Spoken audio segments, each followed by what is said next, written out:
പാകിസ്ഥാൻ ആസ്ഥാനമായുള്ള ലഷ്കർ-ഇ-തോയ്ബ ഭീകര സംഘടനയുടെ ഒരു ശാഖയായ ദി റെസിസ്റ്റൻസ് ഫോഴ്സ് (TRF) ഇതിന്റെ പ്രവർത്തകർ അതിർത്തിക്കപ്പുറത്തുള്ള തങ്ങളുടെ സഹായികളുമായി സമ്പർക്കം പുലർത്തുന്നതിന് ചൈനീസ് ഉപകരണങ്ങളെയും ആപ്ലിക്കേഷനുകളെയും ആശ്രയിച്ചിരുന്നതായി കരുതപ്പെടുന്നു. ഇത് ശരിയാണ്. ഇന്ത്യൻ അധികാരികളെ ഇവരുടെ കമ്മ്യൂണിക്കേഷനിൽ നിന്ന് ഒഴിവാക്കുന്നതിലൂടെയാണ് ചൈനീസ് ഉപകരണങ്ങളെ ആശ്രയിച്ചിരുന്നത്. ഇക്കാര്യം ഒന്ന് ക്ലിയറായി പരിശോധിക്കാം. തെക്കൻ കാശ്മീരിൽ 26 പേർ കൊല്ലപ്പെട്ട ആക്രമണത്തിന്റെ ഉത്തരവാദിത്തം TRF ഏറ്റെടുത്തു. മിനി സ്വിറ്റ്സർലാൻഡ് എന്നറിയപ്പെടുന്ന പേൽഗാമിലെ ബൈസറാം.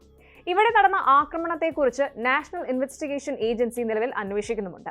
കേന്ദ്ര ആഭ്യന്തര മന്ത്രാലയത്തിന്റെ ഉത്തരവുകളെ തുടർന്ന് നിരപരാധികളായ വിനോദസഞ്ചാരികളെ നിഷ്കരുണം വെടിവെച്ചു കൊന്ന പേൽഗാം ഭീകരാക്രമണ കേസ് ഔപചാരികമായി ഏറ്റെടുക്കുന്നതിനുള്ള നടപടികൾ NIA ആരംഭിച്ചു കഴിഞ്ഞു. തെളിവുകൾക്കായുള്ള അന്വേഷണം NIA സംഘങ്ങൾ ഊർജിതമാക്കിയിട്ടുണ്ട് എന്ന് ഏജൻസി അറിയിക്കുകയും ചെയ്തിട്ടുണ്ട്. പാകിസ്ഥാനിലെ തങ്ങളുടെ സഹായികളുമായി ബന്ധം നിലനിർത്താൻ ഭീകരർ ചൈനയിൽ നിന്നുള്ള സന്ദേശമയക്കൽ ആപ്പുകൾ ഉപയോഗിച്ചതായി ഇന്റലിജൻസ് വൃത്തങ്ങളെ ഉദ്ധരിച്ച് ന്യൂസ് 18 റിപ്പോർട്ട് ചെയ്തു.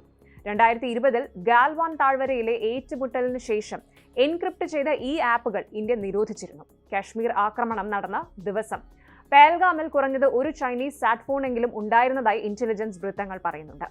സംശയനിഴലിലുള്ള സാറ്റ് ഫോൺ ഹുവായ് മോഡലാണെന്ന് റിപ്പോർട്ടുമുണ്ട്.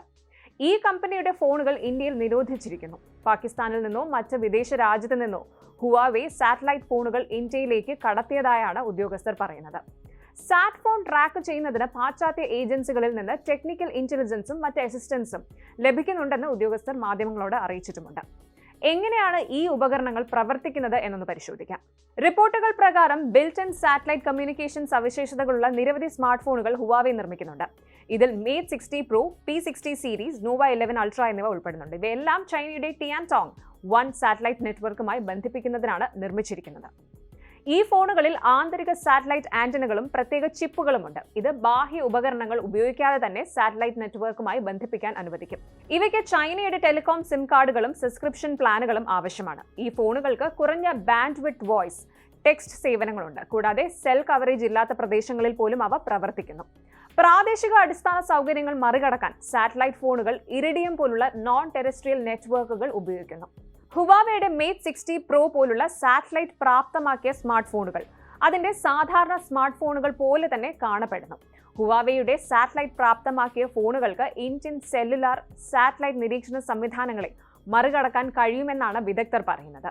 ഈ ചൈനീസ് ആപ്പുകളിലും ഫോണുകളിലും ചിലതിൽ എൻഡ്-ടു-എൻഡ് എൻക്രിപ്ഷൻ, ക്വാണ്ടം കമ്പ്യൂട്ടറുകൾക്ക് പോലും തകർക്കാൻ കഴിയാത്ത നൂതന എൻക്രിപ്ഷൻ, ഇമേജുകളും വീഡിയോകളും പോലുള്ള ഫയലുകൾക്കുള്ളിൽ സന്ദേശങ്ങൾ മറയ്ക്കുന്ന സ്റ്റെഗനോഗ്രാഫി എന്നിവയുമാണ് ഉള്ളത്. മില്ലി സെക്കൻഡുകൾക്കുള്ളിൽ ഡേറ്റ അയക്കുന്ന ബേർസ്റ്റ് ട്രാൻസ്മിറ്റേഴ്സ് ആണിവ ഉപയോഗിക്കുന്നത്. കണ്ടെത്തുന്നതോ അല്ലെങ്കിൽ ജാമിംഗ് ഒഴിവാക്കാനൊക്കെയായിട്ട് റേഡിയോ ഫ്രീക്വൻസികൾ വേഗത്തിൽ മാറ്റുന്ന ഫ്രീക്വൻസി ഹോപ്പിംഗും ഉപയോഗിക്കുന്നുണ്ട്.